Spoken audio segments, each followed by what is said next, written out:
Bismillahirrahmanirrahim. Assalamualaikum warahmatullahi wabarakatuh. Perkenalkan, nama saya Imran Rosadi, mahasiswa D3 Keperawatan Universitas Sultan Ageng Tirtayasa dari kelas 3A. Sebelumnya yang saya hormati Ibu Nelly Hermala Dewi, Magister Keperawatan selaku dosen mata kuliah Keperawatan Gawat Darurat. Pada kesempatan kali ini, saya Imran Rosadi akan mempresentasikan mengenai pengkajian primer keperawatan gawat darurat A, B, C, D, dan E. Sebelumnya, apa itu pengkajian primer A, B, C, dan E? Nah, mari kita bahas. Pengkajian keperawatan A, B, C, dan E. Nah, seperti yang tertera di sini, A itu adalah airway, biasanya terjadi pada sumbatan jalan napas, bunyi pernapasannya seperti wheezy, stridor, ataupun gargling. Selanjutnya yaitu breathing. Breathing ini biasanya terjadi seperti sesak napas, takipne, bradipne, mengi, cyanosis, ataupun bisa henti napas. Selanjutnya yaitu circulation. Circulation ini biasanya terjadi seperti takikardia, nadi teraba lemah, akral teraba dingin, pucat, CRT lebih dari 2 detik, hipotensi, dan bisa terjadi henti jantung. Selanjutnya yaitu disability. Disability ini biasanya terjadi seperti penurunan kesadaran. Selanjutnya yaitu ada exposure. Biasanya terjadi seperti DOTS atau deformity open bone, tenderness, swelling. Oke, selanjutnya yaitu diagnosa keperawatan pada pengkajian primer A, B, C, dan E. Pada pengkajian primer A, B, C, dan E, yang pertama ini airway, biasanya sering muncul diagnosa seperti bersihan jalan napas tidak efektif. Nah, untuk gejala dan tanda mayornya seperti batuk tidak efektif, tidak mampu batuk, sputum berlebih, mengi, wheezing, dan atau ronhi kering, mekonium di jalan napas atau pada neonatus. Diagnosa yang kedua pada airway ini seperti resiko aspirasi. Untuk faktor resiko yang pertama, penurunan tingkat kesadaran, penurunan refleks muntah dan atau batuk, gangguan menelan, disfagia, kerusakan mobilitas fisik, peningkatan residu lambung, peningkatan tekanan intragastrik, penurunan motilitas gastrointestinal, sphincter esofagus bawah inkompeten, perlambatan pengosongan lambung, terpasang selang nasogastri, terpasang tracheostomi atau endotracheal tube, trauma atau pembedahan leher, mulut, dan atau wajah, efek agen farmakologis, dan ketidakmatangan koordinasi menghisap, menelan, ataupun bernapas. Oke, selanjutnya yaitu pengkajian primer yang B atau breathing. Breathing ini untuk diagnosa yang sering muncul seperti gangguan pertukaran gas, di mana untuk gejala dan tanda mayornya seperti yang subjektif yaitu dyspnea, untuk objektifnya seperti PCO2 meningkat atau menurun, PO2 menurun, takikardi, pH arteri meningkat atau menurun, bunyi napas tambahan. Selanjutnya, diagnosa yang kedua pada breathing yaitu pola napas tidak efektif. Untuk gejala dan tanda mayor, untuk subjektifnya yaitu dyspnea, untuk objektifnya penggunaan otot bantu pernapasan, yang kedua fase ekspirasi memanjang, pola napas abnormal atau misalnya seperti takipne, bradipne, hiperventilasi, kusmaul, senius tokas.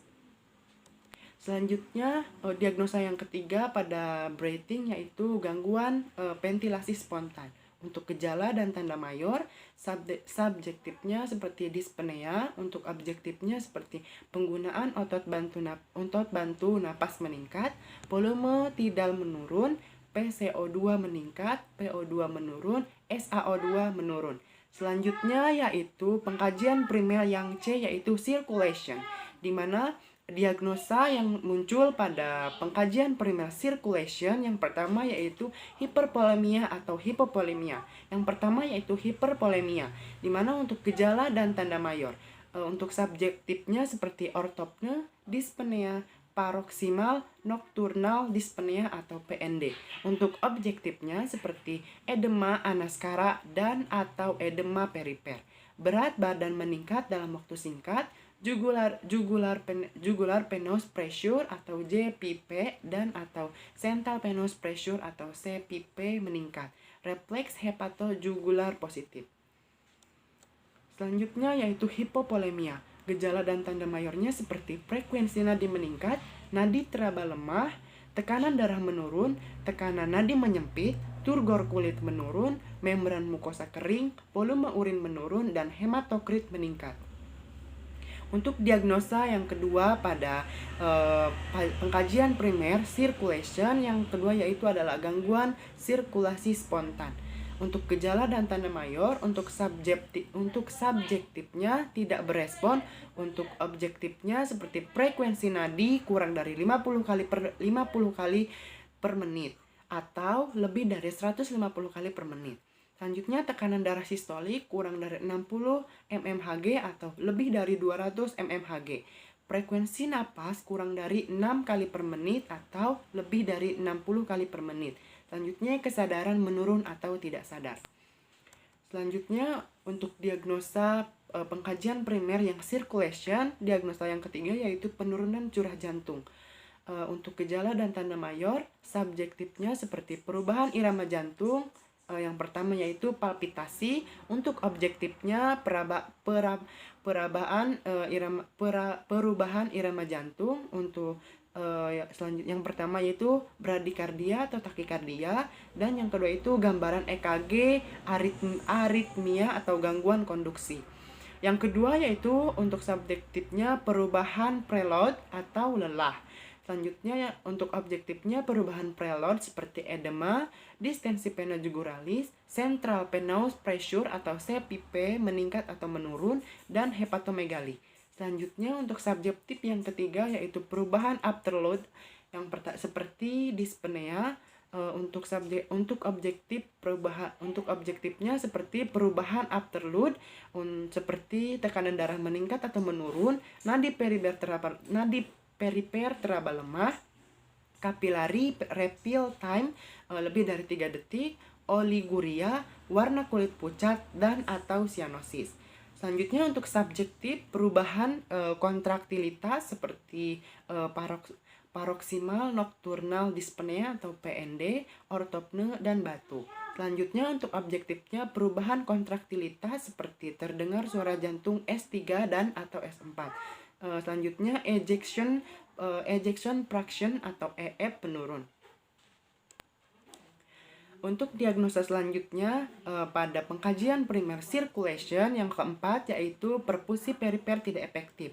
Untuk faktor resiko seperti pengisian kapiler lebih dari 3 detik, nadi perifer menurun atau tidak teraba, akral teraba dingin, warna kulit pucat, turgor kulit pun menurun. Untuk diagnosa selanjutnya pada pengkajian primer circulation yang kelima yaitu resiko shock. Untuk faktor resikonya seperti hipoksemia, hipoksia, hipotensi, kekurangan volume cairan, sepsis, sindrom respon inflamasi sistematik atau systematic inflammatory response syndrome, atau yang ketujuh yaitu SIR. Selanjutnya yaitu masih dalam diagnosa pengkajian primer dalam circulation yang keenam yaitu resiko perdarahan. Untuk kondisi terkait seperti aneurisma, gangguan gastrointestinal misalnya seperti ulkus, lambung, polip, dan varises. Selanjutnya gangguan fungsi hati misalnya seperti sirosis hepatitis. Selanjutnya komplikasi kehamilan misalnya ketuban pecah sebelum waktunya, plasenta previa atau abrupsio, kehamilan kembar. Selanjutnya komplikasi pascapartum seperti misalnya atonit uterus, retensi plasenta. Selanjutnya gangguan koagulasi misalnya trombositopenia. Selanjutnya yaitu efek agen farmakologis. Selanjutnya tindakan pembedahan, trauma, kurang terpapar informasi tentang pencegahan perdarahan, dan proses keganasan. Selanjutnya yaitu pengkajian primer disability. Untuk diagnosa yang muncul pada pengkajian primer disability yang pertama yaitu penurunan kapasitas adaptif intrakranial. Untuk gejala dan tanda mayor, untuk subjektifnya sakit kepala, untuk objektifnya tekanan darah meningkat dengan tekanan nadi atau pulse pressure melebar. Bradikardia, selanjutnya pola napas irreguler, tingkat kesadaran menurun, respon pupil melambat atau tidak sama, dan refleks neurologi terganggu. Untuk diagnosa yang kedua pada pengkajian primer disability yang kedua yaitu resiko perfusi cerebral tidak efektif. Untuk faktor resiko seperti keabnormalan massa protrombin dan atau massa tromboplastin parasial, penurunan kinerja ventrikel kiri, aterosklerosis aorta, diseksi arteri, fibrilasi atrium, tumor otak, stenosis karotis, mikosma atrium, aneurisma cerebri, koagulopati misalnya anemia sel sabit, dilatasi kardiomiopati, selanjutnya koagulasi intravaskuler diseminata, embolisme cedera kepala, selanjutnya hiperkolesterolemia, hipertensi, endokarditis infektif, katup prostetik mekanis, stenosis mitral, neoplasma otak, infrak miokard akut, sindrom sick sinus, penyalahgunaan zat, terapi trombolitik, efek samping tindakan misalnya seperti tindakan operasi bypass. Selanjutnya yaitu pengkajian primer exposure atau E. Untuk diagnosa yang muncul pada pengkajian primer exposure yang pertama yaitu nyeri akut. Untuk gejala dan tanda mayor seperti pada subjeknya mengeluh nyeri, untuk objektifnya tampak meringis, bersikap protektif seperti misalnya waspada, posisi menghindari nyeri, selanjutnya gelisah, frekuensi nadi meningkat, dan sulit tidur. Untuk diagnosa yang kedua pada pengkajian primer exposure yaitu gangguan integritas kulit.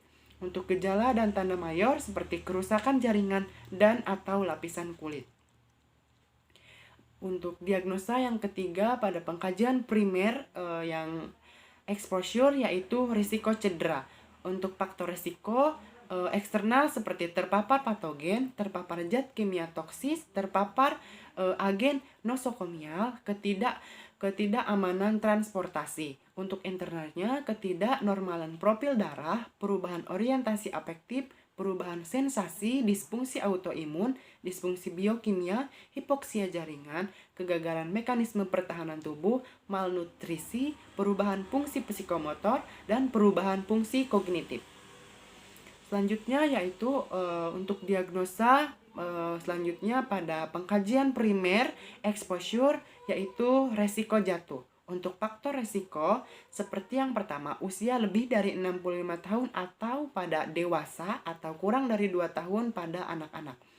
Selanjutnya riwayat jatuh, anggota gerak bawah prostesi atau buatan, penggunaan alat bantu berjalan, penurunan tingkat kesadaran, perubahan fungsi kognitif, lingkungan tidak aman misalnya licin, gelap, ataupun lingkungan asing.